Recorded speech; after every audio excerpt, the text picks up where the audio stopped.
Hey everybody, Eric Trexler here with yet another episode of Mass Office Hours live every Wednesday night at 7 p.m. Eastern. Tonight I am joined by the legendary Dr. Eric Helms. Helms, how you doing? Oh, legendary apparently. Good to hear it. Yeah, I mean, only fitting for someone like you to be doing absolutely legendary. I'm excited because every time you come on the show, we get into a bunch of stuff that is squarely within our shared wheelhouse. We talk a lot about bodybuilding and nutrition and a little bit of metabolism. So I'm sure we've got some good stuff lined up for tonight. But before we get into it, we got to go through the normal announcements, folks. So if you like the show, there are some easy ways to support it. Make sure you like it. Make sure you rate it, subscribe, review wherever you happen to get it. You might be getting this on YouTube, but we're not just on YouTube. We're on Apple Podcasts. We're on Spotify, really anywhere that you get podcasts. After you like and rate and subscribe and review, make sure you tell a friend. Send them a link wherever they view their content and make it easy for them. If you want to participate in the show, you can submit questions that we will hopefully ask on a later show. So one way to do that is to use the link in the description of this video. That's a portal for questions that's open 24 hours a day, 365 days a year. But the best way to participate is to actually join us live. You can ask questions as they come to you. And if you have a follow-up question, sometimes you can sneak that in as well. So join us live on YouTube, jump in the live chat, and we take as many questions as we possibly can. And of course, one of the things you're going to notice throughout all the episodes of Office Hours, very often we say, you know what, I actually wrote a mass article about that. And then we talk about the topic. So if you want to time travel, essentially, and learn everything like 3 years before it shows up on Office Hours and then gain the additional 3 years of great dieting and great training, just subscribe to the research review. Go to massresearchreview.com. When you subscribe, you get access to the entire archive, which now has been going for 7 years. We're in volume 8 now, I think. So, yeah, there's so much content there to get caught up on. Why wait for it to come up on an episode of Office Hours when it's all just sitting there waiting for you? Helms, any news from your side of the world?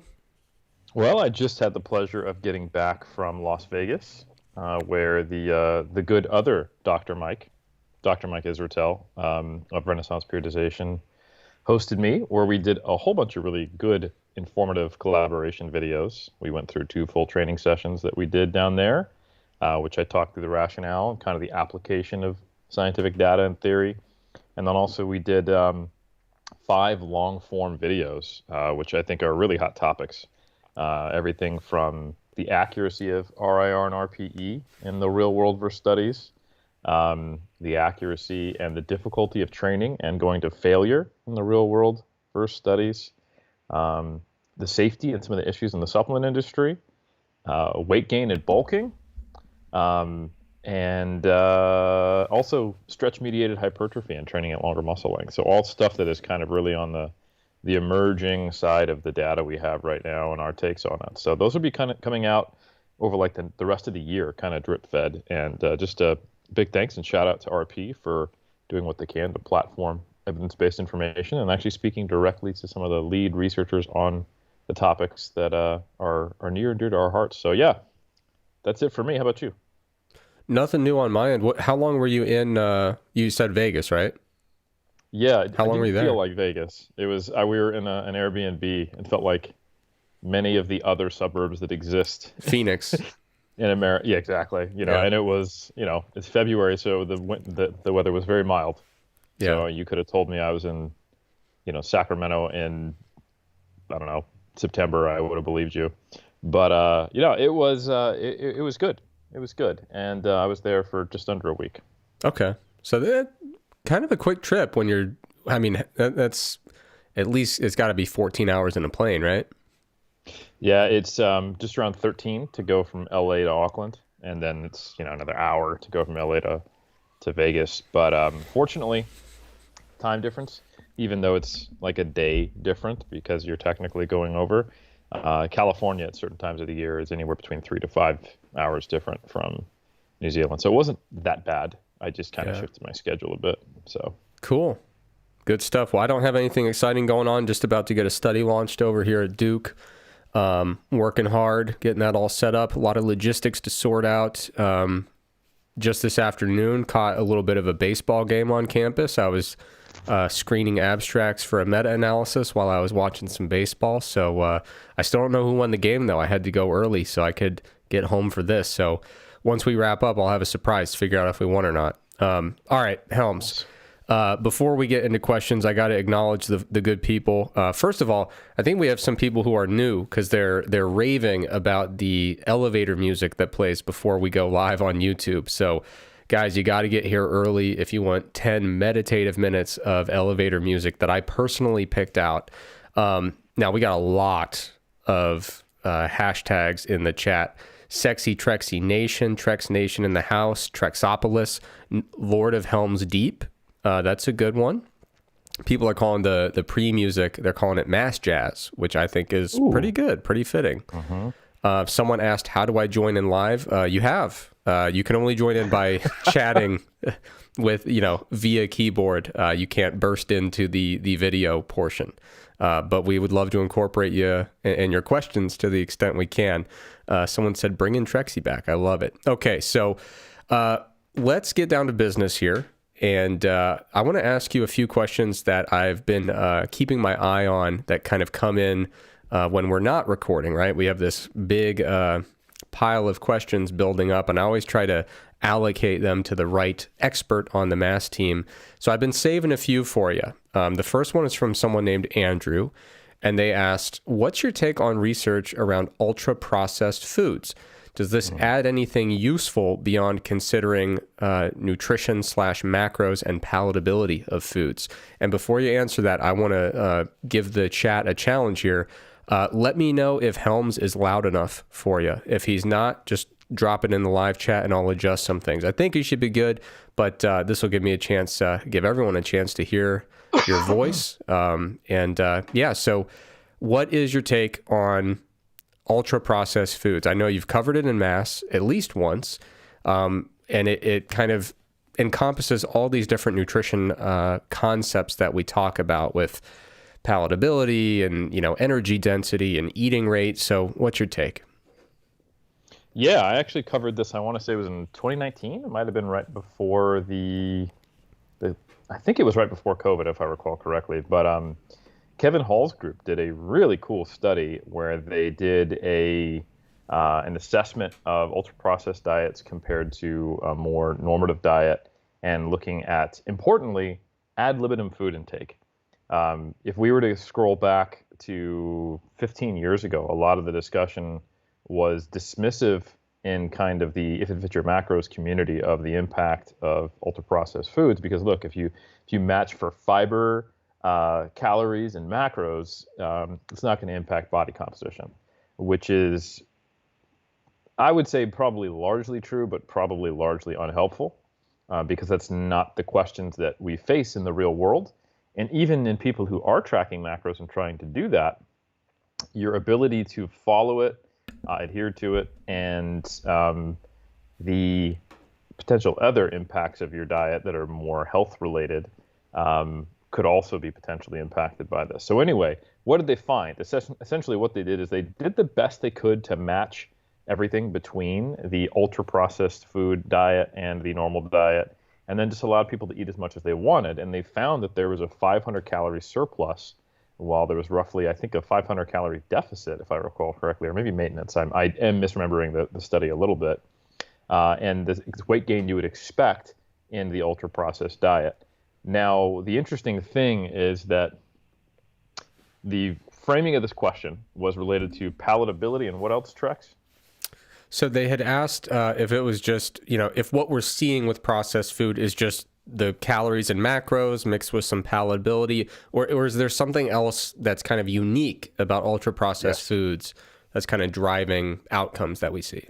Yeah, I think there's at least three things that are relatively unique. And I think this is maybe one of those cases where the reductionist nature of nutrition research, which the field is getting away from limiting their conclusions to, is at play, or the food matrix, if you will, of ultra-processed foods can have some combinatory effects, which makes sense given that there are actual food engineers making this food to make it as easy to eat and as enjoyable as they can, which is, not some massive conspiracy. That's they're responding to the market in some way, not to And sound like a uber libertarian or anything like that. and if I can chime in, like that's one thing, that's an area where I've gotten into some debates with folks who probably thought they agreed with me on everything. And they're like, oh, that's weird that you're defending these large, evil multinational corporations.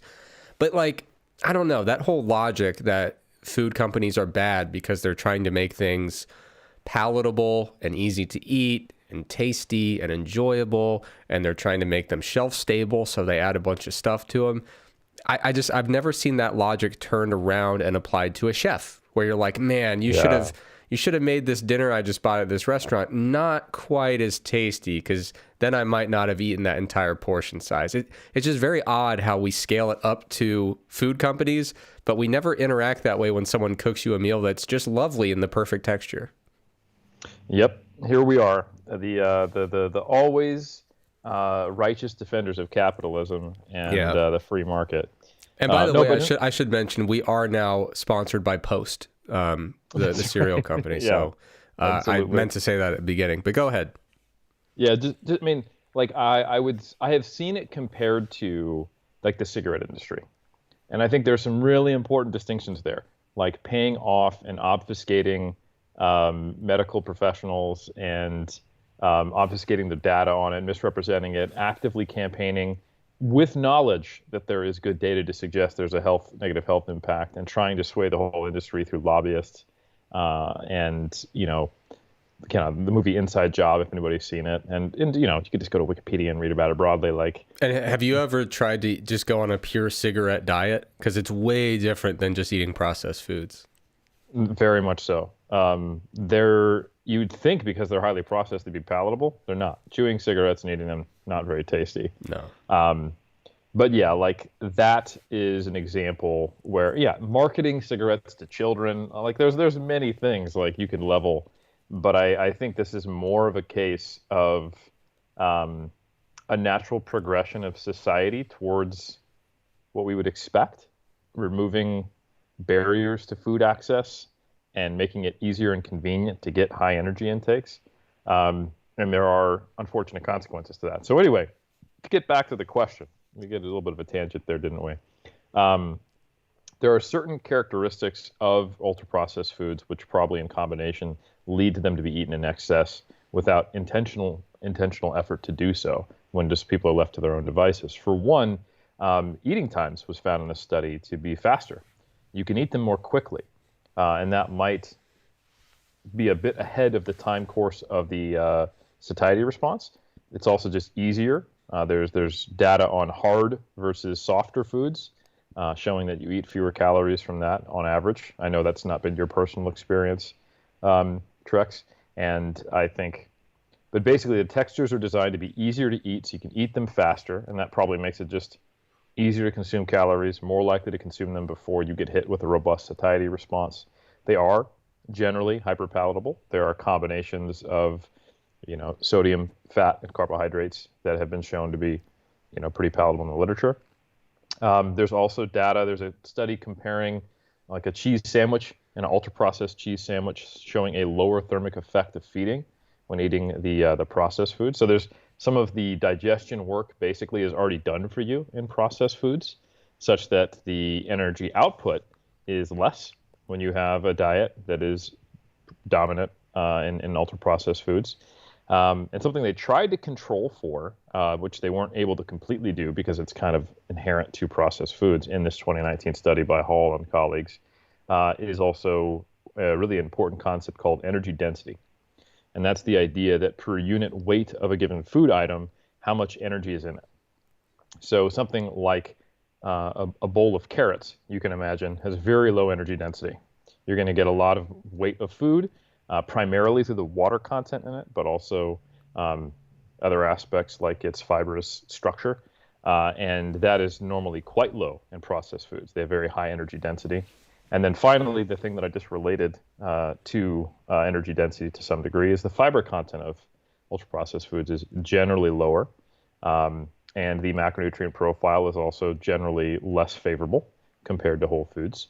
whole foods on average are going to have a higher protein, lower fat, higher fiber content if you just kind of consume equivalent foods.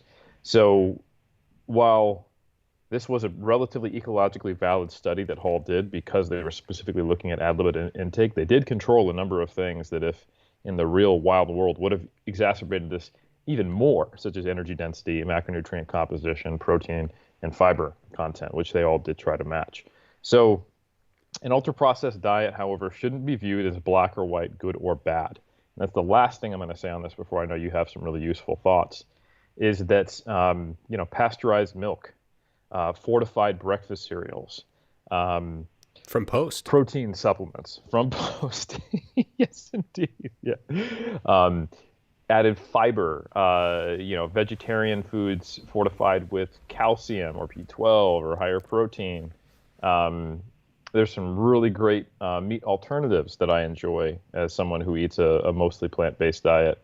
There's a lot of ways in which food processing has added to the safety, health, enjoyment, or even potentially the quote-unquote fitness properties, or even weight loss, like diet sodas, et cetera, that you could look at and they would have the opposite impact of the concerns that we generally have about ultra-processed foods. So we can paint with a relatively broad brush when we're looking at ultra-processed diets at large in the real world, but I don't think we should level that same level of generalization to individual food items, which are technically ultra-processed, but may or may not carry the same effect of the diet. So it is a little more than the question asker constrained it to.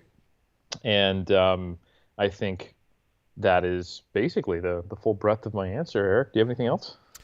Yeah, I've got a little bit of, nothing to add, of course, but, maybe a little bit of garnish, just to, spice things up, maybe add a little bit of visual appeal to the whole. American cheese to sprinkle on top. Yeah. So American cheese product. Yeah. So I think, it's really interesting. The last time I saw Kevin Hall tweeting about this, a little tweet thread about processed foods, it was recent, within the last year or two. And he has really led the charge in some of this really meticulous research on ultra-processed foods. And he seems to still be of the opinion that we're not totally sure exactly, like we haven't totally understood exactly why ultra-processed foods tend to facilitate more overeating. We have some glimpses of it, but I don't think we have it completely ironed out yet. But I agree, I think all the elements that you mentioned, we know what some of the big players are here. We know what the puzzle pieces are, and we kind of have a general sense of how they fit together. But like you said, ultra-processed food is difficult because some ultra-processed foods have really favorable nutrition characteristics. So it's really tricky. And, you talked about how researchers in the nutrition world are trying to get away from looking at everything in a very reductionist manner. And you also alluded to, I was sharing an anecdote about how at first I was trying to leverage the harder foods research, and then it wasn't working so well for me, so I pivoted. But I think as practitioners and just people who eat, we also need to think through our own strategies in a way that's not reductionist, right? So I actually, I think when everything else is kept equal, I still do experience, better satiety from harder foods than softer foods, which is in line with that research that I've reviewed. And I think that's a pretty solid case to make scientifically. But when you're making your eating decisions, it's not just one thing at a time, harder versus softer. Like, you have to think about the entire cluster of factors that surround a given food choice. So for me, when I was seeking out harder foods, it was leading to just kind of a shift in eating pattern that was moving me away from this food and toward that food. And what I found was that the combined impact of my eating schedule, how I was packing and bringing foods with me, palatability, that whole convergence of things, I said, okay, I know about the harder versus soft foods literature, and I accept that literature as being scientifically robust, but I think there's something else that I can do to be a little bit more successful in my application, because I wasn't tending to eat more because of physiological hunger.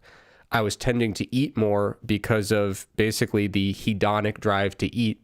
So going for a less palatable option, even though it was softer in texture, actually turned out to be beneficial for me. So that's just like one little example of how all these different factors relate to one another. We always talk about how you eat foods, not macros, right?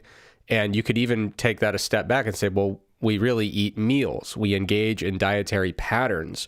And so when you change a food, yes, you may be changing macros, but you're also changing texture, you're changing processing level, you're changing all of these different things. And so you have to kind of consider the entire makeup of a meal or a dietary pattern when you're thinking of how to actually leverage some of this research. So yeah, I think ultimately we're in agreement. You know, there's some of these key factors that are different in these really ultra processed foods, but people are still arguing about how we even define an ultra processed food, because folks really want to make some kind of definition that can sort out the good ones from the bad ones, right? And it's probably not fair to call good or bad, but you know, some of the ones that have much more favorable characteristics in terms of their protein content, energy density, and things like that. And yeah, folks are beating themselves up trying to make these different scoring systems and naming conventions to try to define and quantify ultra processed foods in a way that isolates their elements that may be nudging us upward in terms of population level obesity. And it's a very difficult thing to do. All right. So there's another one. I wanted to mention this quickly. There's someone named Curious who posted a question. They asked if I'm still vegan. Was I vegan or just plant-based? And do I know of any reputable resources about vegan or plant-based nutrition, preferably a book? So I basically am like very strictly vegetarian and almost always vegan. But if someone's cooking for me or if I'm going out to a restaurant, I won't work super hard to avoid dairy and eggs when I'm out and about. If it's a potluck dinner, I'm not going to say, hey, no one use any eggs, right? It's just it's difficult, you know? So I'm more the power same way, except I'm just upshifted. I'm like lacto-ovo at home, and then I'm pescatarian when I eat out. Yeah. So, I mean, I think a lot of folks do that. Of course, more power to folks who are just like strictly, you know, they've got their eating pattern and for whatever reason they chose it and they stick with it 100%.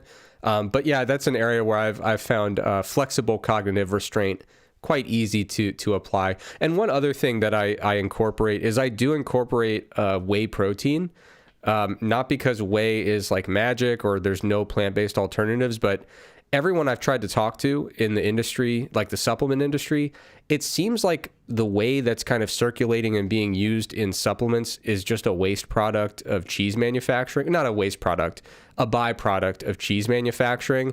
And I actually don't believe that there would be any less whey protein on the planet if no one bought another whey protein supplement. I think there's more excess than actually gets consumed from major cheese producers. So I don't really... I've actually seen some articles about how small-time cheesemakers and dairy farmers, it's actually a huge problem. They don't know how to get rid of their whey in a way that's not detrimental to the environment, because if you just dump it, it's actually quite bad for the local ecosystem. I guess all the nitrogen runs off into rivers and creeks and stuff. So basically, it's actually a bit of a nuisance trying to get rid of whey in a manner that is not detrimental to the local environment. So I know some folks are going to say I'm just twisting myself in knots, mental gymnastics to justify it. But I've tried to get to the bottom of it and say, like, hey, if everyone in the world stopped using whey protein, would it matter, for animal welfare or for the environment? Those are my two biggest kind of dietary factors when it comes to avoiding certain foods. So far, it seems like the answer is probably not. But anyway, so I'm still doing that. And in terms of Helms, do you know of any good resources for like plant-based nutrition? I know there's a podcast called The Proof that seems pretty good. I've not consumed it, but the little clips I've seen, it looks like they bring on, legitimate experts and take a pretty evidence-based approach. I know Melody Schoenfeld had like a cookbook, I think, back in the day with some vegan recipes there. Melody Schoenfeld, she's been doing vegan presentations on the old fitness conference circuit for a while.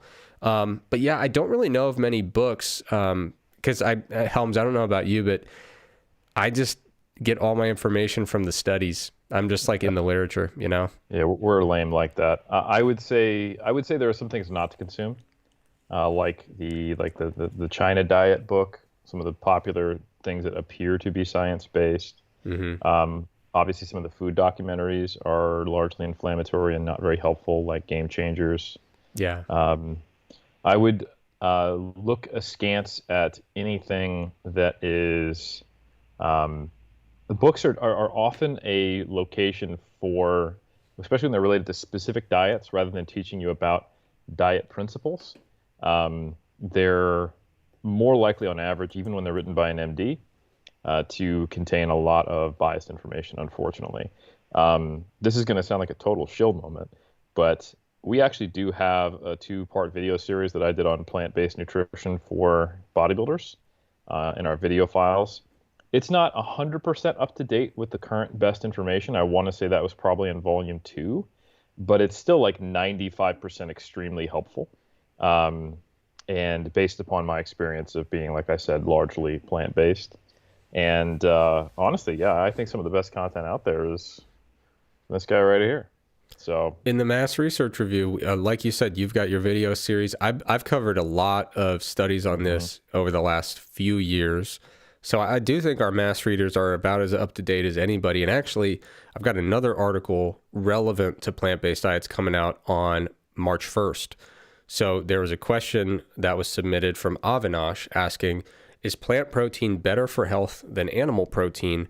And they linked to a recent study that I'm actually covering on March 1st. So I can't give too much away, but I will say there are a few diets that most reputable organizations pertaining to health will recommend as kind of the best, top tier eating patterns.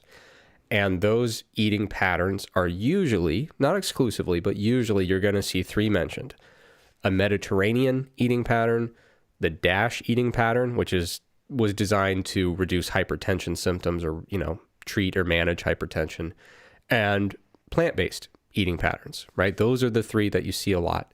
And my overall takeaway is not that animal protein is necessarily bad, but that some animal-based protein sources are considerably worse in, the net impact on health is considerably worse than a lot of the plant-based protein sources. But ultimately, you don't have to be on a plant-based diet to optimize your health. You could have, just like with a DASH eating pattern or a Mediterranean eating pattern, those could be omnivorous, or they could be vegan, or they could be ovo-lacto-vegetarian, right? And so what's more important, in my view, is making sure that you are seeking out foods that are, nutritious, things that support health, and avoiding or limiting certain food products and certain food habits that are, their net impact is deleterious in nature, right? So if you were to ask me, are animal proteins worse than plant proteins? I would say not necessarily, right? But if you said, hey, I was thinking about having a protein source for breakfast every day, my normal breakfast, should I go with, ultra processed fatty sausage or tofu?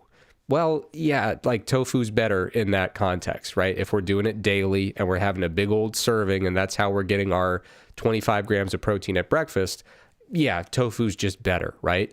But if you told me it was going to be a very lean,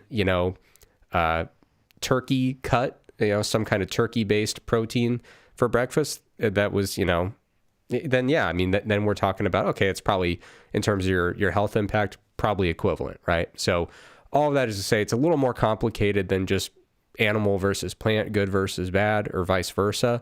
But yeah, you can definitely have very health-supporting plant-based or omnivorous eating patterns. But what a lot of folks do tend to notice is that when they start limiting animal proteins and seeking out more plant-based proteins, sometimes they do experience a broader shift in eating pattern that is probably a little bit more compatible with good health, because a lot of times it's people who are pivoting from like a standard kind of Western high-fat, high refined carbohydrate diet, and they're saying, let me incorporate some plant proteins. And what do those meals look like, right? It's like a tofu-based stir fry with a bunch of vegetables and rice. So they're shifting their eating pattern in a way that's usually advantageous, but not always. Helms, there's always the folks out there who say, good news, I'm going vegan. Bad news, I'm eating a lot of Oreos and Twizzlers now. Are Oreos vegan? Or are they veg? I don't know. I don't know what that cream is made out of, man. I have no idea. But anyway, you get the idea. I have to Google it. Yeah. I've seen people who are like, I went vegan and I followed all the government guidelines and it made me, very sick and unwell. And you're like, well, what did you eat? Twizzlers and goldfish. Well, that's not the government guidelines, But anyway, that's a talk for another day. Helms, we've got Can I one also here. say just one thing that Absolutely. I still really like the heuristic of focusing more on what you're including in your diet rather than what you're excluding for the most part. For example, the portfolio diet. That's another one of these research-backed diets that's a little newer and doesn't have quite as much research as the other ones behind it, but it was specifically developed to lower cholesterol levels. And it's based not around as much excluding certain aspects that increase cholesterol, but more around foods that seem to have a positive impact on cholesterol levels, such as plant sterols, tree nuts, soluble fiber, and vegetable proteins. And there's some pretty good data specifically on it. And it does start shifting your diet to be more plant-based, like avocados, pears, apples, okra, eggplant, Brussels sprouts, nuts, seeds, whole grains, legumes, tempeh, tofu, soy milk, and things like that. But and yes, you're supposed to. There's certainly an element of avoiding some of those foods that are higher in saturated fat and trans fat, especially. But it is often the overall quality of our diet and what we're focusing on including and replacing. I think that's another really important thing in nutrition science is it's a quote unquote weaker science when viewed compared to something, say, like pharmaceutical science, because you don't really get to have zero exposure groups. It's all based upon observational trials where you have levels of intake that are based upon food recalls. And it's challenging to compare the absence of something to something else, especially when we're talking about a component or ingredient within food. But we sometimes get close to that when we're comparing vegan versus non-vegans, but then we have confounders of vegans tend to be different people living different lifestyles. So anyway, the strongest effects are when we see the action of what happens when we take your saturated fat intake and we replace it with these other items. And there's some cool data on that. So anyway, there's just some interesting data showing that like the portfolio diet can be as effective as literally taking statins in some cases. And it is based primarily around including those things. So you can have a very healthy diet that is based around these very nutritious elements of what vegetarians are eating or vegans, but not necessarily need to not eat chicken, for example, or something of that nature, just as kind of an aside. Yeah, and in the study that's coming out, or the review of the study coming out March 1st, they actually distinguish animal protein versus dairy protein specifically versus plant-based. So be on the lookout for that article. And Helms, we walked right into another question. We just kind of are drifting from one to the other with these perfect segues. So Fen in the submission portal for our questions had a question about non-competitive lifting enthusiasts, right? So we're not talking about bodybuilders here, but let's say they've got a fairly healthy baseline diet. They're trying to lean out a little bit for the summer, something like that. What are your thoughts on modifying foods versus just eating less? So for example, replacing salad dressing with low-fat cottage cheese, powdered peanuts instead of peanut butter, making little swaps like that. How much do food replacement hacks work, and are they worth the trade-off of manipulating my routine? I think it really depends upon where you're at with your current satiety levels and diet enjoyment, and how much you have to quote unquote pay attention to maintain where you're at. If you're currently kind of sliding into a small surplus because you're hungry all the time, this might only serve to curb that weight gain. However, if I'll give you a personal example. At the start of my 2023 contest prep season in February, I was 96 kilos. My stage weight is around 79-ish. So for people who want to speak American, competing around 175 pounds, but I'm around, 210, 215, at the peak of my off season, there's not a whole lot of hunger going on. There's just varying degrees of satiety when I'm at that body weight. So I actually dropped from 96 all the way down to the high 80s. So we're talking 25 pounds by just making qualitative changes like that to my nutrition, where I swapped out basically the Greek yogurt I was eating at night that had added sugar for flavoring and was low fat with non-fat, no sugar added plain Greek yogurt or skyr that I just added sweetener to. When I went to breakfast, instead of doing smoked salmon, like oatmeal and 2 poached eggs, I would just switch to, all right, instead of the oatmeal, let me get some spinach and mushrooms. And then at lunch, I was shifting from 2 pieces of fruit to like berries and this other small piece of fruit, cutting about 100 calories there without thinking about it. And not having anything in my post-workout snack except for whey, when previously I might throw another piece of fruit in there, some carb source. And then essentially the dinner options that my wife Barb and I would have, we just removed some of the higher calorie options. Like in the rotation, we would have pizza sometimes or Chinese, and we switched to, say, Japanese, Thai, Balinese, things where I could make very low calorie choices if I wanted. And then when we would make food at home, instead of making like plant-based burgers with a big slice of feta on there, we would do low-carb wraps, not because I am going low carb, but just they're lower in calories, and without necessarily having any more cheese than Laughing Cow and doing plain yogurt and lean protein on there. So when I look, I know how I actually manipulated the diet, and I was probably dropping an average of 1,200 calories off my diet per day on average. And that explains that relatively rapid weight gain. But I didn't feel it, and I didn't have to think about the calories to do it. I was just thinking, let me look at each meal, and let me see a way that I can make swaps to reduce the fat content and replace as much of the carb content as I can with fruits and vegetables, unless they're already fruit. And then I just considered, would it be beneficial to cut a little bit of fruit or have a lower calorie fruit option like berries versus banana, while maintaining the protein content. And I think that is absolutely a viable option, and you will get the most bang for your buck when doing that, when your diet is more on the palatable side versus the less palatable side, which we kind of covered in our discussion of processed foods, and when you are closer to your upper versus your lower intervention point, or beyond your upper intervention point if you're really going hard on bulking, or if you are someone who is currently overweight for whatever reason. This is an excellent strategy. And one thing I will caution, though, is sometimes people think this is a good way to go if you don't have as much nutrition knowledge. I would say you need different nutrition knowledge. Because if you're someone who thinks, oh, nuts are a healthy snack that are high in protein and a good way to reduce my calories compared to, say, whatever I was eating, that's actually not true. Those are higher in fat than anything else. And you need to probably have an equal amount of macro and energy related knowledge, and then understand qualitatively what these swaps might look like. So I would just encourage people to give this a shot, just knowing that their expectations should match those factors. And if you're looking for some actual examples of what this is like, I actually did log my contest prep. I would check out on the youtube.com/team3dmj, my first contest prep episode, and also my next off-season vlog episode that I'm doing. I'm going to be going through a full day of eating. I'll probably drop that in a week or two.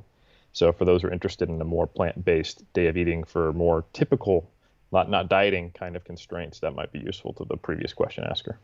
Cool. Yeah, I mean, I'm a big fan of swaps. Because someone the question specifically, I don't want to misquote here, said, are they worth the trade-off of manipulating my routine? I would argue in many cases, they're actually a great way to feel like you're not really changing your routine much at all, right? So a lot of times folks, when they're making changes in terms of, just dropping food, you can really see that change, right? It used to be a very full plate, and now it's a less full plate. You really feel that change. Whereas with swaps, I feel like sometimes you feel like it's almost like if you don't think too hard about it, Imagine that you are exchanging one currency that you fundamentally don't understand for a different currency that you fundamentally don't understand, right? So I'm trading, pesos for yen, and I don't understand the conversion rates for any of these. Like, if you ever travel and you're dealing with money and you're like, I have 100 units of money, and I don't know if that's 10 cents or if that's like $3,000, right? So sometimes when I'm dieting, if I'm really pushing it hard, of course it's good to, you should know what kind of swaps you're making, but at the same time, it's kind of best not to dwell on it for me, for my personality makeup. So like, I like to just say, oh, okay, I didn't lose much. I'm just having a different thing, right? And of course, that different thing is lower in calories, but like, I don't know, I'm looking down, the plate's full, just as full as it used to be. So what do I care, right? So I'm still eating at the same time. It works that way for me. So this analogy actually would work if you had like a charge card and you went on vacation, you filled it with X amount of yen, and you're like, I have no idea how much that is, and you just used it. And then the analogy would continue. So the point at where you got your card declined, that's basically when you're getting really hungry. Yeah, and you pretty much. Thinking about it. Yeah, but one thing I do like to do, actually. So a lot of folks in the fitness space, they'll, even in their off season, they're doing all these like low calorie hacks and working up to these crazy food volumes.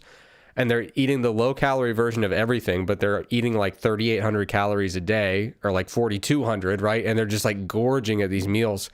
I would actually encourage people to consider, before you're about to go do a weight loss diet, to do a preparatory phase where on higher calories, you adjust to a lower volume of food. Because I really like the idea, and it can be kind of done in a way, or you can at least try to do this, where throughout the course of a weight loss diet, your food volume stays relatively stable, but your caloric intake goes down. Psychologically, I think that that's a strategy that people don't talk about enough. I don't hear people talking about it much, but actually strategically working your food volume lower when calories are high so that you don't have to make as big sacrifices in food volume as you cut. That for me, using food swaps and applying that principle can make a diet actually feel pretty easy if you don't want to get super hung up on, how many calories you're missing out on. But when you used to have, 8 ounces of something and you drop it to 6, you can't ignore that. It's right there looking at you. And there's empirical support for this, a lot of it done by Barbara Rolls. That's all related to energy density. And I actually think this is something that's been under-discussed until more recently in the quote-unquote evidence-based nutrition community. I have a pretty good video in Mass where I went over this, and I've also discussed it in some of my articles. And there are lists where you can look up like energy density categories.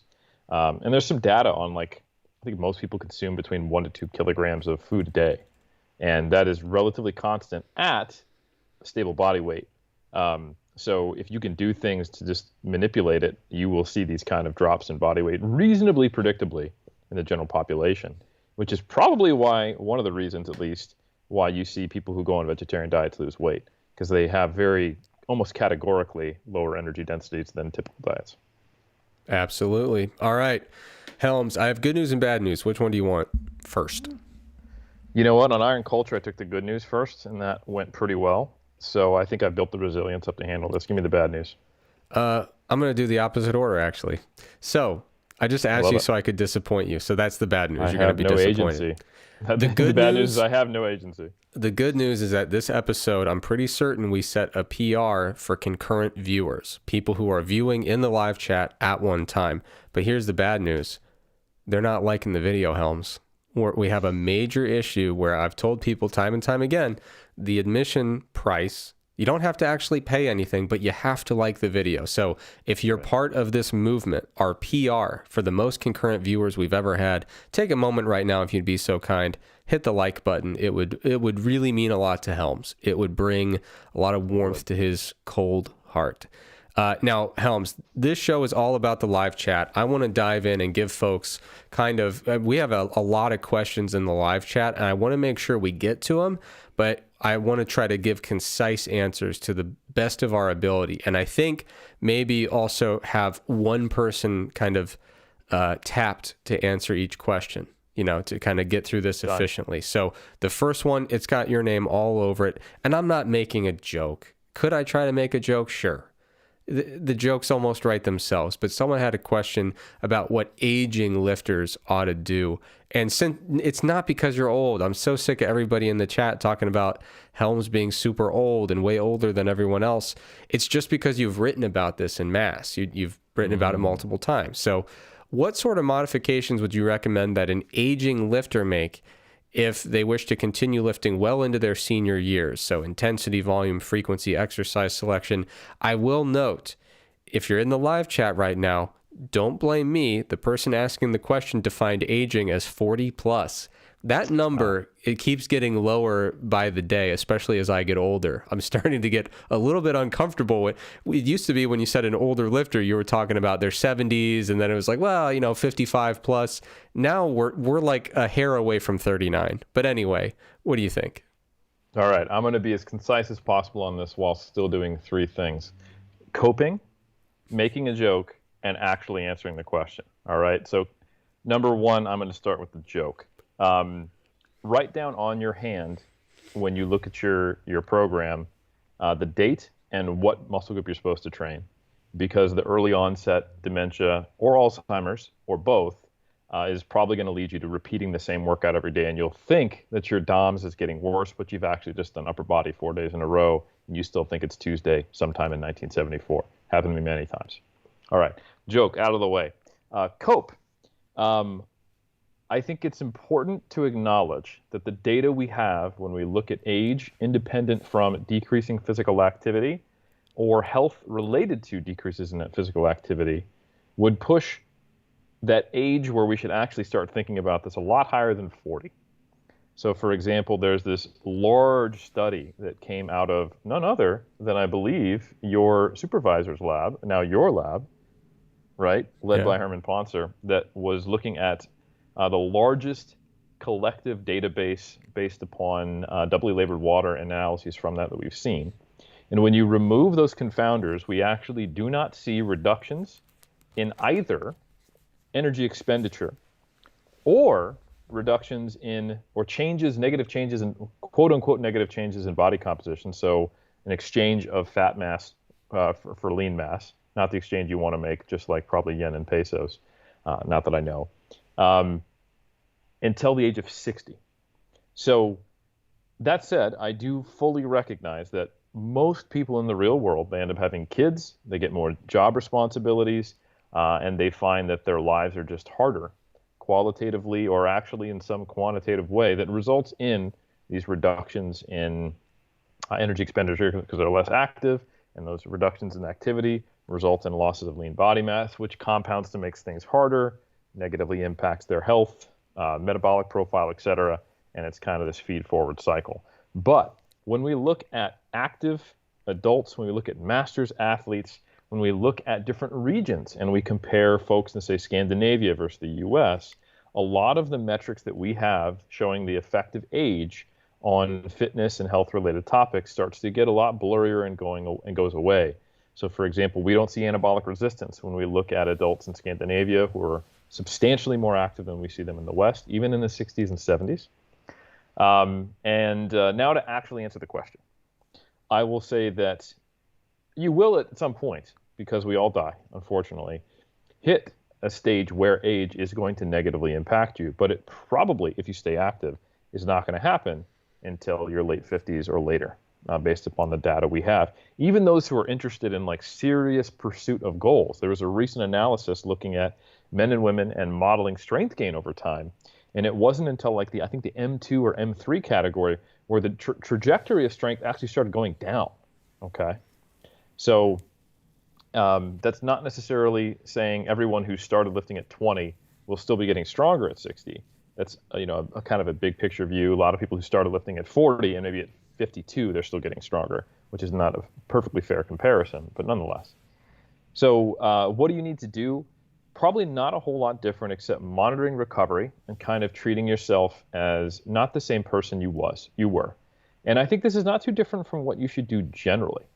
When I get questions about sex differences, for example, our good colleague, the soon-to-be Dr. Colenso Semple, talks about how, yes, there are sometimes impacts of the menstrual cycle, probably not for the mechanisms that are largely speculated about, like small changes in estrogen or progesterone.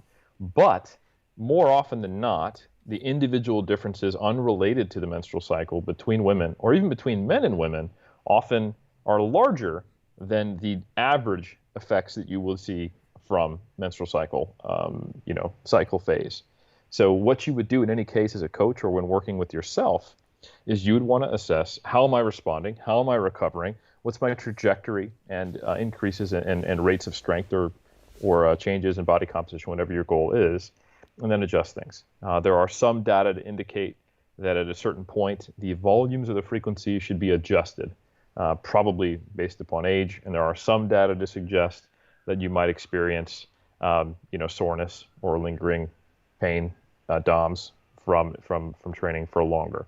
It's not really super direct data, but we also have other data, which I think is quite encouraging when we compare middle-aged individuals to younger individuals, and we see that for 99% of metrics, they're able to complete, at least acutely, similar volumes of training and show similar subjective and objective recovery, and we've actually covered some of that in mass. So I think this is really something you don't need to worry about in your 30s, 40s, and 50s for the most part, at least when we look at group comparisons, but your mileage may vary. You may find that you have to be a little more attentive to these things at a certain point in your age compared to when you were younger. One case study subjective report, my colleague Jeff Alberts, he just had his best season ever in bodybuilding at 52. That's on the table, which I think is important to acknowledge, considering he started lifting as a teenager, right? You can be at your best at 52 as a drug-free natural bodybuilder. Not everyone necessarily will be, but he was. However, he would also tell you that he's had to be more circumspect related to the training dosing and think more about supply and demand, as he would tell you. So those things can happen concurrently. And what that indicates that if you are someone impacted by your age, it's not necessarily going to be to the point where it's a barrier to you doing your best. And even if it is, then it's just a matter of shifting your perspective, and this is probably the most important thing, on how do I be the best I can today? Because in the end, the only time that we ever really have is now. So there's not a whole lot of benefit when you really think about it on thinking about what could be based upon yesterday or what might be based upon tomorrow. As I'm a child of two parents who grew up in 12-step programs, there's a hilarious saying that runs in those 12-step programs that when you've got a foot in yesterday and a foot on tomorrow, you're taking a shit on today. So, or paraphrasing that. So yeah, I'll leave it there. That's not the most scientific answer, but I would also challenge people just to say that, our perspectives or the perspectives on the internet of what is old are often skewed downwards. And I think a lot of that's impacted by the push by companies that sell it to sell you TRT. Yeah. Well, I've probably got about answer at all. I apologize. About a dozen books behind me, all about how all we have is the present moment, Helms. Very, very meaningful Zen Buddhist philosophy that we're applying to training as we age. And we're all aging. It's just some of us are in that awful 40 plus category that fortunately separates you and I. All right. So quick one here. We get a lot of questions about set volume. So we've gone into it in depth previously, but this person asks us, random username, how does weekly set volume relate to muscle growth? And more specifically, if we're talking about a young male who's a beginner, how much are they missing out on if they're only doing maybe 4 to 8 sets per muscle group per week instead of doing maybe 10 to 12? Not a whole lot on average. The best data we have to inform this are specifically that question is actually probably Schoenfeld's 2017 meta-analysis. There was also a 2021 meta-analysis by Baz Val. However, they did not actually do a meta-analysis comparing less than 10 to 20 sets. They compared 10 to 20 and then 20 plus. And there was very little overlap between the studies in those two meta-analyses. So it's not like one big continuous thing where we can say, well, 10 to 20 is better than 10 plus, or that is the operational definition of 10 plus.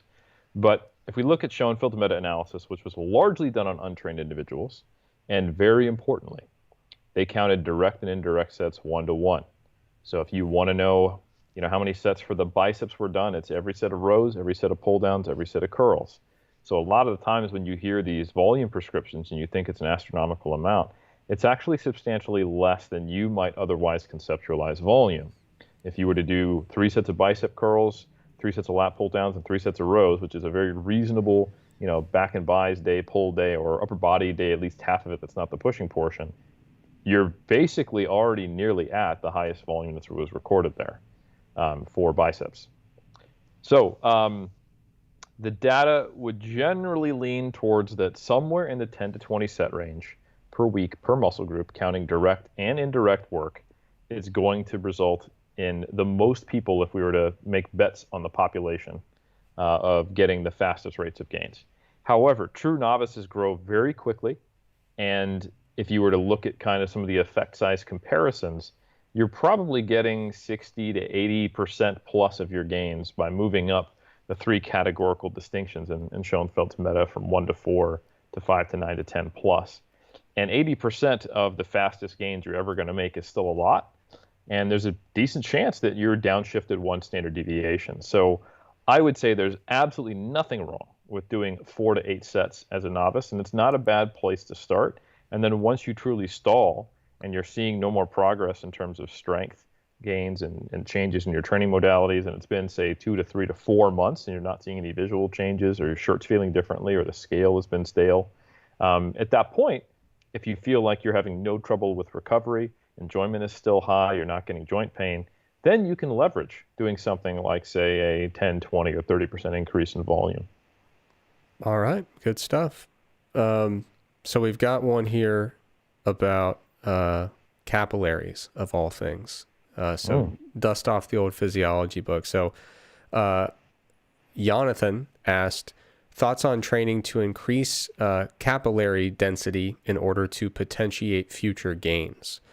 So the idea that if you have greater capillary content and theoretically capillary density, maybe you can provide nutrients and oxygen and all that good stuff more effectively to muscle during training. As you ponder that, I'll throw my 2 cents in. I think that this is a theoretically interesting question, but personally, I don't think it's a very practically actionable question.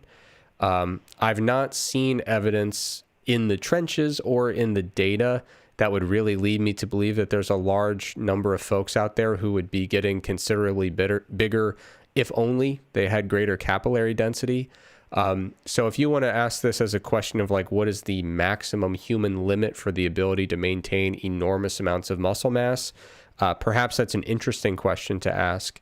And I don't know if we have data to confirm or deny that particular concept.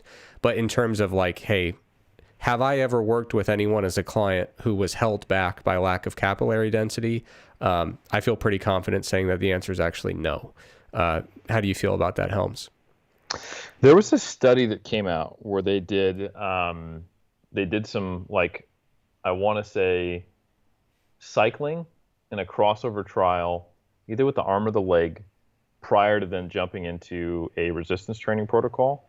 And in the crossover arm where the cycling came first, there was either better molecular responses, or I'm thinking of 2 different studies, better molecular responses and actually better hypertrophy, maybe 2 different studies following that training.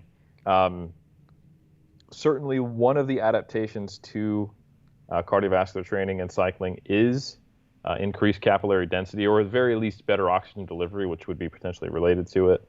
I'm not a cardio guy.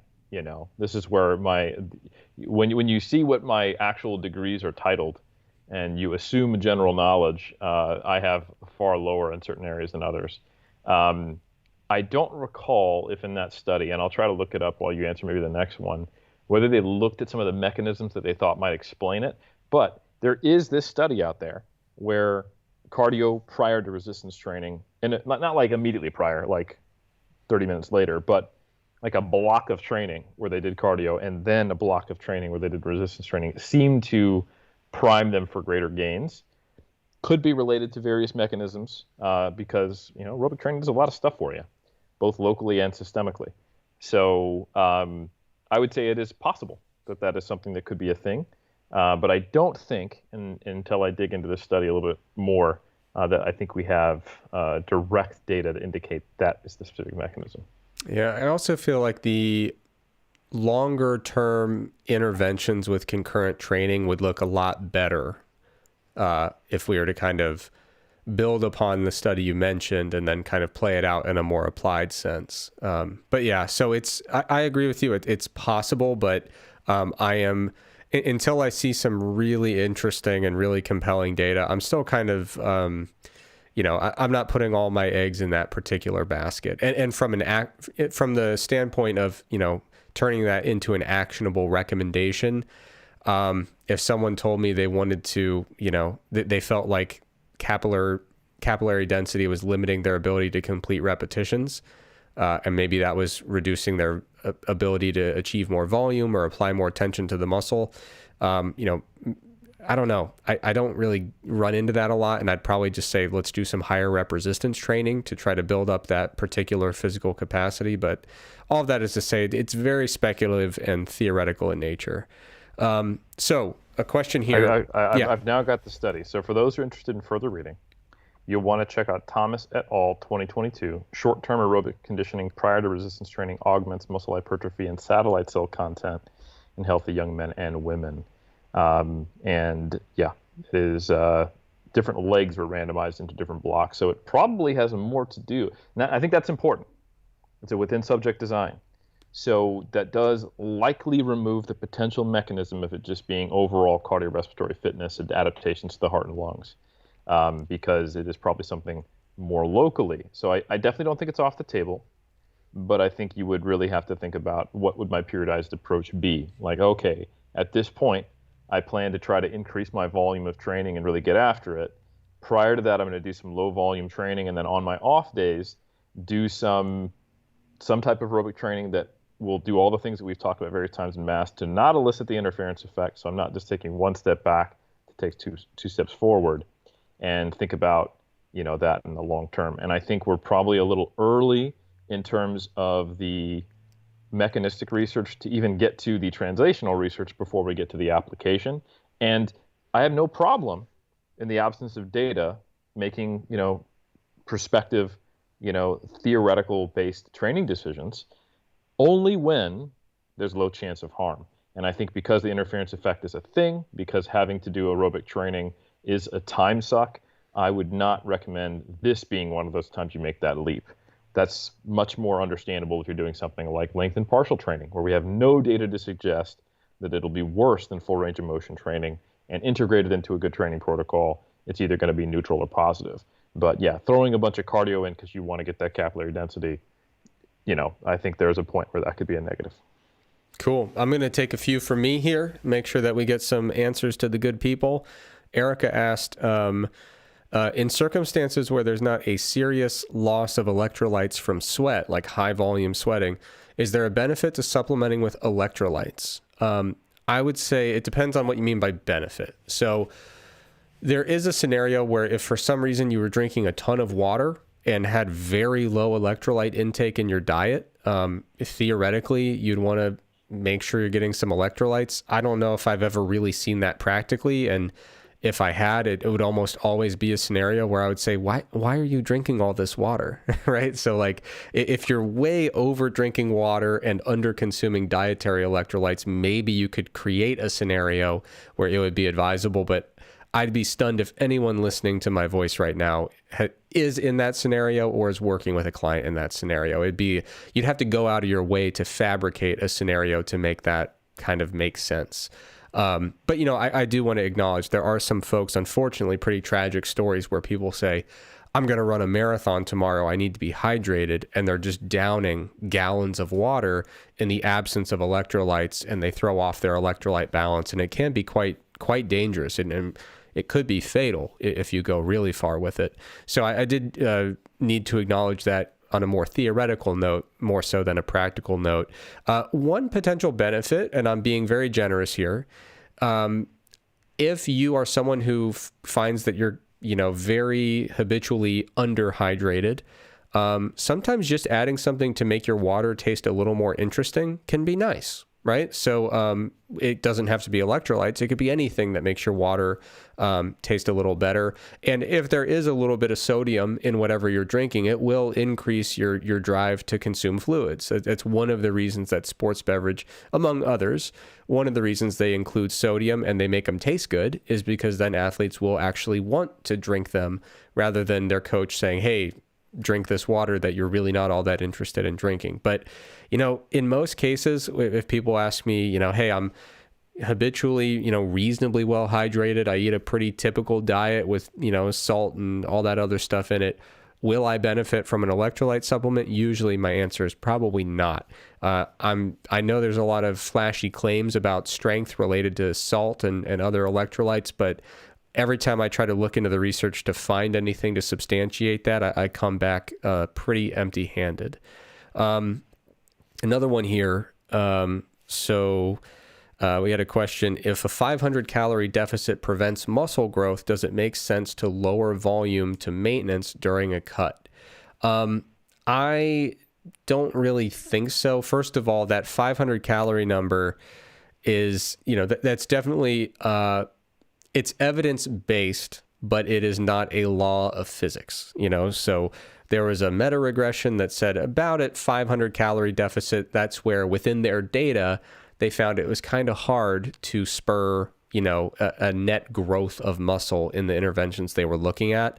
But the broader point in that article was that, if you're someone who's trying to recomp, you probably don't want to be in a super aggressive deficit and trying to build substantial amounts of muscle, especially if you're relatively well trained, then it's going to be a really uphill battle. So the 500 calorie number, I think it's just important to make sure we're not treating that like it's, set in stone. There are definitely people who can build muscle while they're in a 500 calorie deficit, but I think, I don't really follow the logical connection then to saying, well, if I'm cutting, then therefore I need to make a volume adjustment because why bother when I'm in a 500 calorie deficit? I would think you'd want to continue manipulating your training variables in a way that maximizes either the growth or the retention of muscle mass. And so I would not, just as a default suggestion, recommend, precipitously cutting volume just because you're in a deficit. I think in most cases, you'll probably benefit from maintaining a fairly similar level of volume as when you're trying to build muscle in a bulking scenario. Helms, do you have any additional wrinkles to add there? I think this is a good example where people get stuck on single factor thinking when it's a more complex thing than that. It is not just deficit equals less ability to benefit from training, therefore do less training. It is still that the method by which we retain muscle is the same by which we grow muscle. It is stimulating muscle protein synthesis and the net outcome. And whatever results in the context you're in the most effective training stimulus that you can recover from, that's what you should do. And the question is then, how much does a 500 calorie deficit impact how much volume you can benefit and recover from? It doesn't change at all how much volume you can benefit from. It may, but not as much as you probably think, impact how much you can recover from. So in cases where a 500 calorie deficit meaningfully impacts your ability to recover from a given amount of training stimulus, that is when it would make more sense to do less. But I think in most cases, especially early in diets, when you're not also dealing with some of the other overlapping effects that we talked about on our recent iron culture episode, where we talked about the overlapping effects of REDs and being below your lower intervention point, that's a non-issue. And most diets are not going to produce something, especially if it's only a 500 calorie deficit, where you're experiencing REDs or taking you to a place where you're really at an unsustainably low body fat percentage. Awesome. So another question here from Alvin. Can antioxidants from fruits and vegetables attenuate hypertrophy because of their, effect on oxidative stress and inflammation? Is it still okay to eat antioxidant-rich fruits when you're hoping to cause hypertrophy? I would not spend one additional moment worrying about antioxidants from fruits or vegetables. If you look at the antioxidant literature pertaining to hypertrophy, you have to work pretty hard to create a scenario where there's any hindrance of hypertrophy, and it's fairly modest in magnitude. So if you were a person with low baseline oxidative stress and you took large doses of dietary supplements that are antioxidants, maybe you could have a partial attenuation of hypertrophy. If you have high oxidative stress or inflammation at baseline, antioxidant supplements actually may help with muscle growth. If you're getting your antioxidants from fruits and vegetables, actual foods, rather than a supplement, there is no chance that there is going to be any impairment of hypertrophy. And there's even some research to suggest that even if you're doing supplements that are phytonutrient-based antioxidants, rather than just like direct, kind of antioxidant scavengers like high-dose vitamin C and vitamin E in combination, even if you're just taking some kind of like herbal antioxidant supplement, those are probably reducing oxidative stress by a slightly different mechanism. There's kind of a different pathway they're working through. So even those, it's kind of questionable whether even those high-dose supplements would do anything in terms of hypertrophy. So definitely eat plenty of fruits, eat plenty of vegetables. This also pertains to a question we didn't get to, but it's a quick answer. Someone asked if they should be restricting fiber post-workout to, kind of facilitate faster absorption of nutrients and all that stuff. Sometimes I'll see people lump that in and they'll say, well, I want to avoid antioxidants after a workout because I don't want to, reduce oxidative stress and inflammation, impair hypertrophy. Both of those potential worries we can completely abandon. There's no evidence. There's strong evidence to contradict the idea that post-workout fiber is going to impair your ability to recover or realize the adaptations that you just trained for. It's not going to hold you back in any way. And the same is true if we're talking about antioxidant-rich fruits or vegetables. Helms, anything to add? A generally high fruit and vegetable diet might even give you enough nitrate to actually improve your performance. That is true. It is true. Now, Helms, you had mentioned a question, or you brought up the idea of a settling point or a set point, intervention points. You Lower get the and idea. upper intervention point. Yeah, man. So I saw a question here. Given energy intake is the same, could one shift their lower intervention point by gradually increasing step count and or adding weight to a weight vest over time? Probably not, would be my response. I think it is very difficult to really disentangle in a dieting state where your lower intervention point is from, especially if you're trying to get down around your lower intervention point, from where you're seeing independent effects of being too lean. And this is something that almost every bodybuilder who has a few seasons under their belt and has a desire to try to stay a little leaner in the off season, either because they think it's cool or because they want a longer runway, or they don't want to have that awful rebound they experienced that one time, is trying to disentangle the effects of how much they're eating versus how lean they are versus how much cardio they're doing.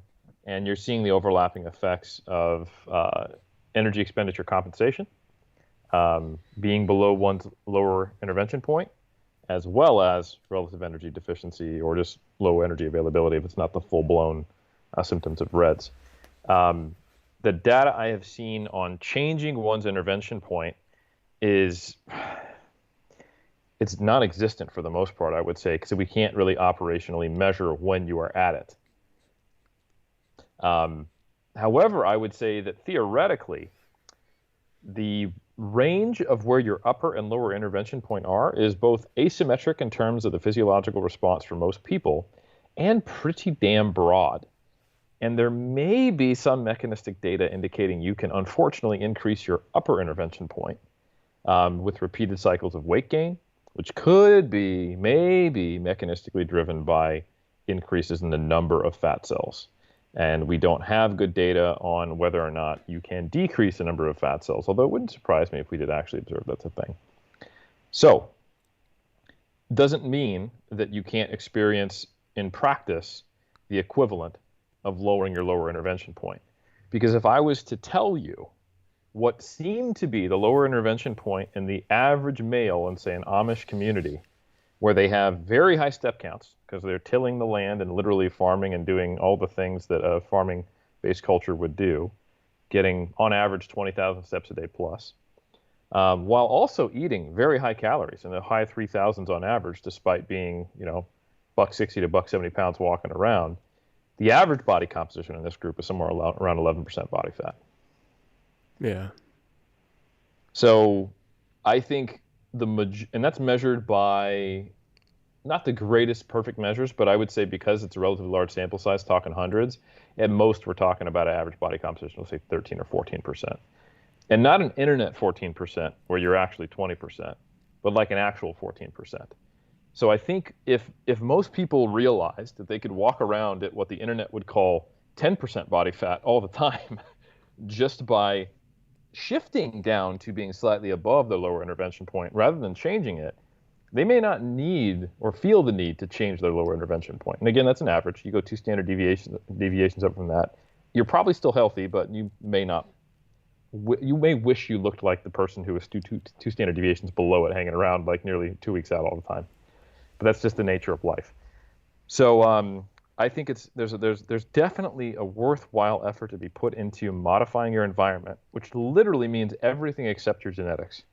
Not just like the powers that be in society or modern environment. I'm talking about going on walks. I'm talking about resistance training. I'm talking about buying different things in the grocery store. I'm talking about, all the stuff we talked about, manipulating your diet to be less like a hyper-processed diet so that you have a higher satiety. You're still getting your 2 pounds or 3 pounds or 4 pounds of food that you're eating, but it's a lower energy density, higher fiber intake, higher protein intake, lots of fruits and vegetables, and you're resistance training like a maniac, progressively overloading and having a high step count. Doing all those things and making them come second nature rather than being an effort that requires rigid restraint, you're probably more than likely, after a couple years of doing so, going to be floating down around and hanging out near your lower intervention point unless you're purposely bulking. And that is essentially what the quote-unquote bodybuilding lifestyle is, and what I would say is the goal of most non-competitive bodybuilders. I agree. Yeah. It's tricky because, like you were alluding to, a lot of people are often focused on how do I change my lower intervention point where, if you're treating it like a true biological set point, then it should be, I would say, pretty immune to some of these little behavioral things we might do. Because, like you said, you're really just changing your proximity to it by adjusting these behaviors. And that might seem like, oh yeah, it's less effortful to maintain a leaner body weight. I must have changed my lower intervention point. But I think a lot of times that's a little bit more of an illusion or a misperception. Whereas, that kind of biological set point is probably still right about where it used to be. The idea of walking to reduce it kind of alludes to another question that's in the live chat here. So someone asked, if 150 calories are burned via low-intensity walks instead of 150 calories via high-intensity cardio, is energy compensation less likely to occur? My answer would be no. The reason I say that, first of all, it can be a bit difficult to parse the effective intensity because a lot of times in studies that look at energy compensation or the constrained energy expenditure model, usually you're getting a measure of total daily energy expenditure from doubly labeled water, and you're getting a measure of resting metabolic rate from indirect calorimetry. And in some cases, you don't really have a lot of detailed information about the intensity of activity that was actually happening. Sometimes you do via accelerometry, but even just taking a very surface level look at it, some of the instances of pretty substantial, some of the more glaring pieces of evidence that support the idea of the constrained energy expenditure model or exercise energy compensation, we see it at very large extremes, right? So we'll see, for example, in the Tour de France, a pretty, cycling up those hills, that's a hell of an intense event, right? It's not exactly easy stuff. And then on the other end of the spectrum, we see a lot of these kind of populations of folks who live in pre-industrial societies where they're doing a lot of hunting and gathering, working with their herds, doing some very small scale, very arduous farming, if they're doing maybe a little bit of farming. So in that case, we're seeing, a very, very high level of activity, but at extremely low intensities for the vast majority. And in both of these ends of the spectrum, we are seeing, when folks are remarkably active, we're starting to see those examples of constraint. And if anything, part of me would speculate that perhaps we see even a higher likelihood of constraint when folks are doing very low intensity work. But I think the simplest answer, without getting too without speculating too much, is that I don't think we can kind of find a way to kind of sneak past energy compensation by doing lower intensity activity. The data we have from hunter-gatherers and similar populations would be very much contradictory to that. All right, so let's see here. This is interesting.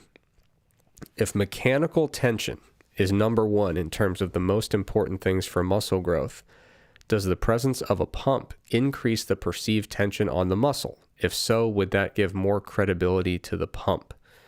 What do you think about that, Helms? I want to say that I like this question because it allows me to explain that mechanical tension is a far more complex thing than sometimes we throw it around as. So when we think about the speculative model that came out in 2009 or 10 that Schoenfeld wrote about of mechanical tension, muscle damage, and metabolic stress being the three determinants of hypertrophy. For one, that is absolutely a speculative paper, and even if you ask Brett Schoenfeld, he would say so, and he would probably indicate, hey, you need to go look at my sensors and signalers for hypertrophy paper that came out a few years back. That's a huge update on that. That's a paper that's more than a decade old. And it's very difficult to disentangle these mechanisms because you can't get metabolic stress, nor can you get muscle damage without producing mechanical tension. They co-vary. And then when you dig into each one of these individual things, what is mechanical tension? I think you ask most people that and they kind of go, they don't actually know. It's something that they say, oh, it occurs at the fiber level. Does it in all cases? So I'm aware of at least 5 mechanosensors, that these are actual protein structures within the muscle, not necessarily always within the muscle fiber. For example, we have focal adhesions, sometimes called costomeres, which connect the ultracellular matrix of muscle to the actual contractile tissue, which are, sensing lateral force transmission. We have stretch-sensitive ion gates, which are actually in the muscle membrane, which expand. We have titin, which is a non-contractile protein, the largest protein, that hence the name, that unfolds during the eccentric, that is basically sensing longitudinal stress.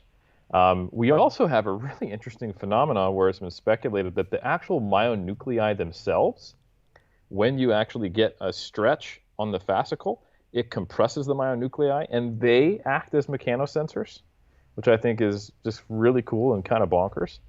And there's more. Those are just a number of them. There's a few others that I don't actually have the physiological depth to understand, but I can just say, hey, they're this shape, they're in this part of the muscle, and when I think about the muscle moving, they probably get activated during a lengthening contraction or a compressive contraction. So some of them exist at the fiber level. Some of them are in the extracellular matrix.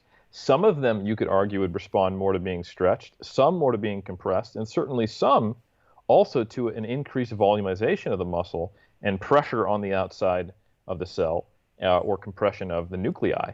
So the answer is maybe yes, but it's really hard to say. And anytime you see someone kind of doing a throwaway mention about mechanical tension or metabolic stress for that matter too, like what metabolite are you talking about? Yeah.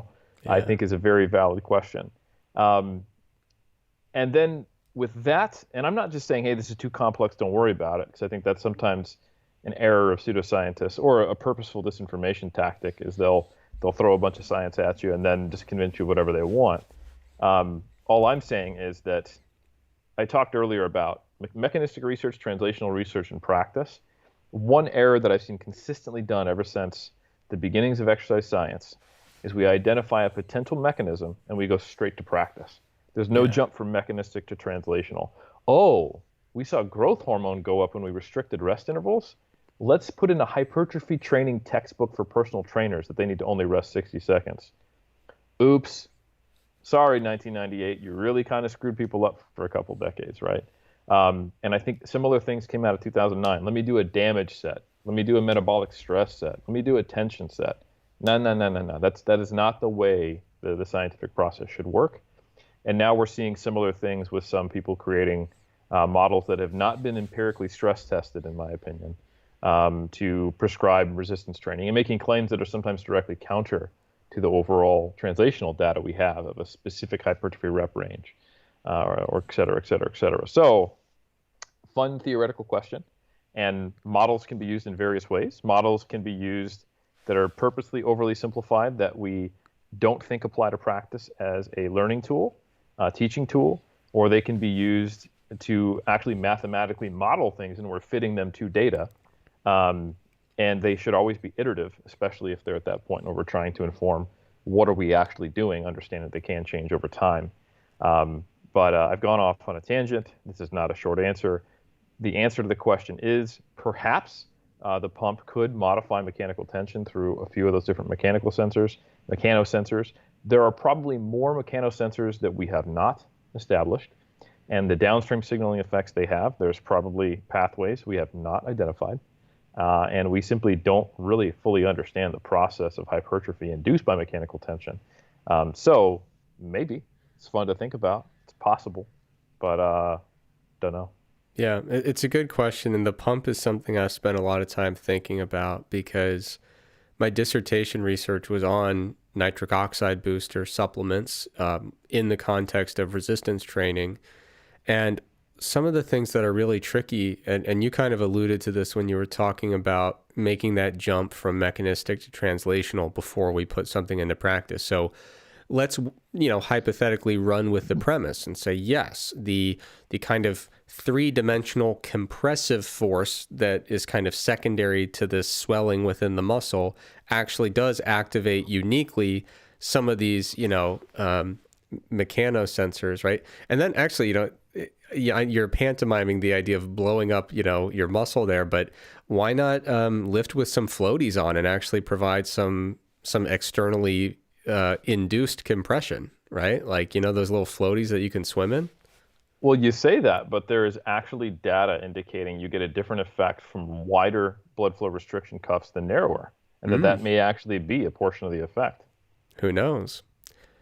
And then I know there's a lot of methodological arguments about how wide they should be, and that if they're too wide, your pressure might be too high. But anyway, that's a whole other tangent. But even if we go with it, right? I wasn't just trying to talk about floaties to put around your arms when you're doing curls.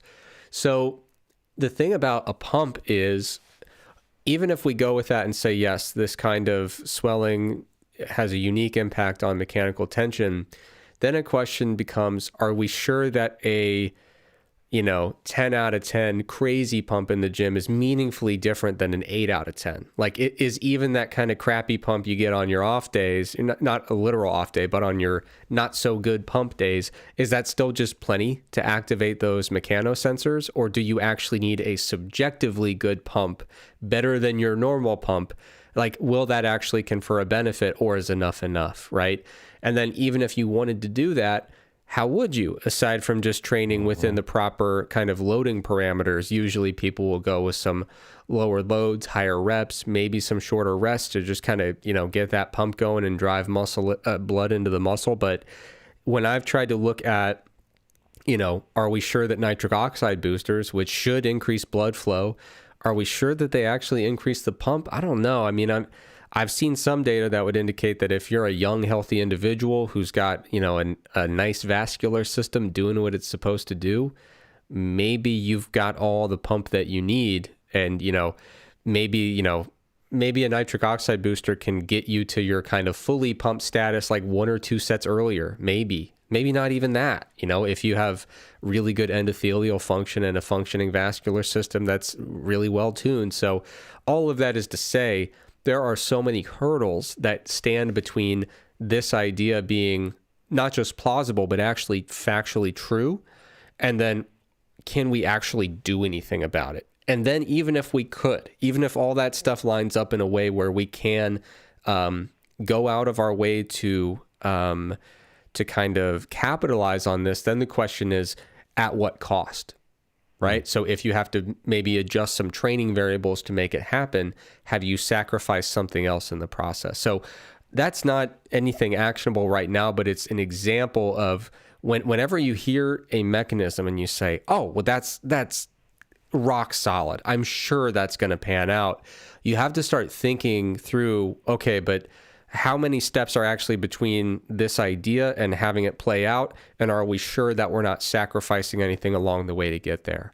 But all of that is to say, we've had some good questions. Well, we've had a lot of great questions tonight. Unfortunately, we're not going to be able to get to all of them because we're out of time here, but I really appreciate everyone for joining us. It was a record-setting crowd tonight. Thank you so much for joining us and for contributing all these questions. I'm going to go through and try to jot some down so I can get to some of these next episode, which will be 1 week from tonight, next Wednesday, the 28th. Because, yeah, there's just some really good questions in here that we were not able to get to. So, anyway, yeah, great questions in here. And a couple of them were very theoretical. We talked a little bit about capillary density and, pumps, facilitating greater muscle tension. So I think this episode had a great blend of theoretical stuff, kind of high-end conceptual stuff, and also some very practical stuff that you can put into practice tomorrow when you're planning out your breakfast or getting into the gym for your workout. So really wonderful episode. And I will say, not being overly humble here, but we have better episodes when the audience brings it. And tonight they brought it. The questions make the show, and I really appreciate everyone for submitting these fantastic questions tonight. So Dr. Helms, thank you so much for sharing your wisdom with us and for joining us tonight. Next week, I'll be back with a different member of the Mass Crew. Who?